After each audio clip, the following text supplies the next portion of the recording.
Do you ever jump on any of the machinery at Fort McCoy when you're over there? What's the coolest thing you've jumped on? So if nobody knows, Engel, well, I'm not going to know it off the top of my head. What are you over at Fort McCoy? I actually just took a new job. I'm a lieutenant colonel down at Joint Force Headquarters, was most recently at the Fort McCoy at the Wisconsin Military Academy. And so some of the coolest stuff I've been around are armored personnel carriers. I've been able to climb around a tank. Over the last couple of years, I've been around some big howitzers and artillery.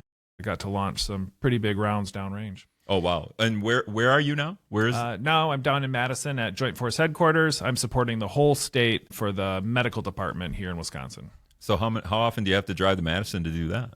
I drive down there once a month. Okay, still a once a month deal. Mm-hmm. Is that kind of how that works anyway? Is it always a one? Because I feel like people that do that are, once a month you have to devote a weekend to stuff like that, right? Yeah, it's traditionally once a month for a weekend, supporting activities and training, and then 2 weeks at some point, usually in the summer. So this summer in July, I think we'll be at Fort McCoy for 2 weeks doing a bunch of neat things there.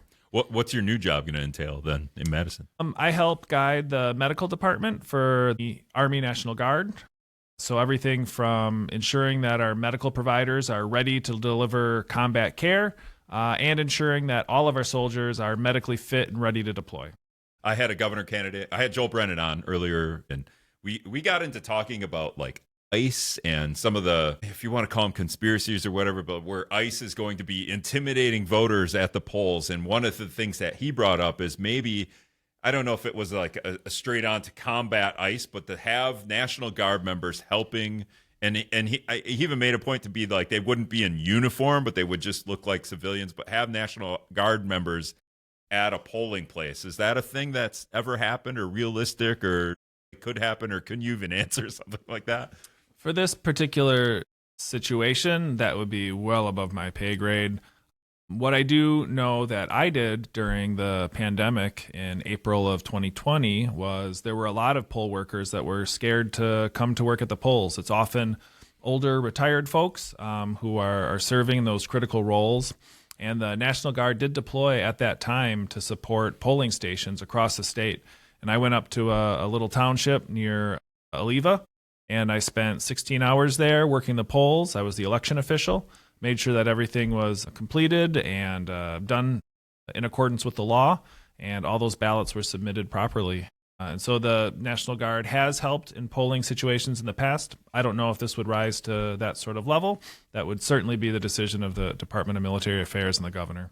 All right. The Crosse School Superintendent, Dr. Aaron Engel's in studio with us. He's also, I wrote it down now, Senior Army Medical Department Branch Advisor at the Joint Force Headquarters in Madison. So over the break, I was picking his brain a little bit on what that position was, but also beyond that, as we create this Board of Peace in the world, Donald Trump's Board of Peace, where he's the supreme leader for until he decides he doesn't want to be that. And it cost, I think, every country, it cost $1 billion to be a part of the Board of Peace. And I think it cost the United States $10 billion to start this, so taxpayer money. We're creating that along the same lines. There's pretty serious talk about going to Iran. And if we went to war with Iran, would it ever come to a point where you would have to go to Iran, being part of the National Guard and even now in your new position in Madison? Yeah, as a soldier in the National Guard, we stand ready to serve our state and our country. And there are circumstances where my skill set's needed and I'm part of a unit that's deployable. I could be deployed anywhere in the world to support our federal missions abroad. Before that, you were at Fort McCoy. Would it have been more likely that scenario happened before as opposed to what your position now is in Madison? Yeah, both my roles previously and currently we're supporting kind of domestic local operations, less likelihood of being deployed than if I was with the 32nd Brigade or the 157th Brigade. So in my current role, there's not a great likelihood, but if it's a large-scale conflict, we're ready to support however we can. And in some cases, there are soldiers within the United States who are deployed and they need help at other locations within the United States. So yeah, I was just going to say, maybe it's not Iran, maybe it's somewhere else in the world or somewhere else in the U.S. And then also just back to being the superintendent. If that ever happened, do you lose your job as superintendent or what happens there? Yeah, there's federal protections for military members who deploy, and so your job is kind of held for you for a period of time. It's certainly an inconvenience for employers, but employers also gain the valuable skills that military members bring every day to work. And so there are protections. My job would be held for me for up to 5 years. So I'm not worried about employment on that side. Definitely here to support however I can if it comes to it, as every soldier in the National Guard is.